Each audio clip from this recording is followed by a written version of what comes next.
Hello, 5 lakh 5 वर्ष. हो हो माहितीये. पेन्शन प्लॅनसाठी एका बँकेत फोन केलेला. एवढे फोन येतात, कोणता प्लॅन घ्यायचा काही कळतच नाहीये. तू पेन्शन प्लॅन बघतेस? हो, 40 आली ना मॅडम, आता बघायला पाहिजे पेन्शन. अगं मग पेन्शन प्लॅन कशाला? तू माझी रील विसरलीस ना? कुठली? हे बघ, बायो मध्ये मी ती लिंक दिलीये, जेणेकरून तुम्ही सुद्धा हे रील पाहू शकाल. आता हे प्लॅन बघ. हे काय वाईट आहे? सगळेच चांगले वाटतात. हा, त्याचे आरओआय बघ.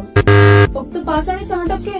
हा, पेन्शन प्लॅन मध्ये अडकून तुझे पैसे इतके वर्ष ब्लॉक करण्यापेक्षा एक 20,000ची 20 वर्ष जर एसआयपी चालू केलीस तर केवळ 12% तुझा कॉर्पस होईल 1.99 करोड.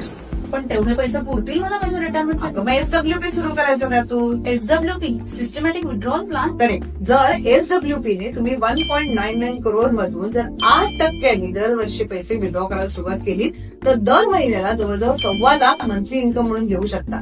आणि तरीही 10 वर्षानंतर जवळजवळ 3.5 करोड एवढा कॉर्पस तुमचा तयार होतो. वाव, म्हणजे माझ्याच पैशातून मी पेन्शन प्लॅन तयार करू शकते.